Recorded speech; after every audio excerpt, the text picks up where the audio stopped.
Hi, Peter King. Looking ahead at the wild card weekend, and of the six matchups, the one that I think is going to be toughest for the underdog team and the road team is the Chicago Bears going into New Orleans. Now, you might say, well, of course it's going to be tough. Drew Brees, uh, Alvin Kamara coming back, maybe even Michael Thomas coming back. Of course, it's going to be hard for the Bears.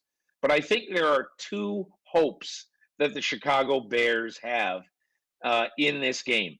Number one is feed David Montgomery. He got hot near the end of the year, finished with 1,070 yards after in midseason basically being a non-factor. So I think they've got to feed David Montgomery consistently throughout this game. I think that's number one. Number two, put Mitchell Trubisky in manageable situations. And so what I mean is if it's third and long, you know what? Do a pitch out, do a reverse, do something like that. Don't force Mitchell Trubisky into situations that have given him trouble in the past. Look, Trubisky has had a good last 4 to 5 weeks of the season. He was exposed against a good defense with the Green Bay Packers on Sunday.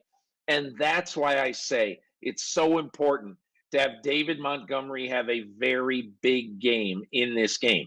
And lastly, I'm reminded of something that Bill Parcells once said to the offensive coordinator of the New York Giants when they were really outgunned personnel-wise before going into the Super Bowl against Buffalo 3 decades ago. And Parcells said to Ron Earhart, play clock ball.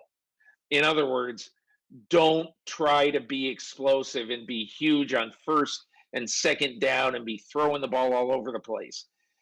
Get the ball in manageable situations, run it, keep the clock moving.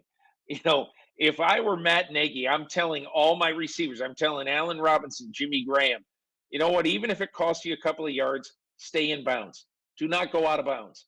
And so I think those are the kind of things that the Bears have to be thinking about. Only give the Saints maybe 9 or 10 possessions in this game and make sure that David Robinson has a lot of chances to bleed the clock in New Orleans on Sunday.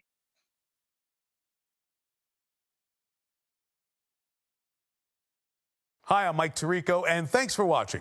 Make sure to hit subscribe for the latest news and highlights from NBC Sports.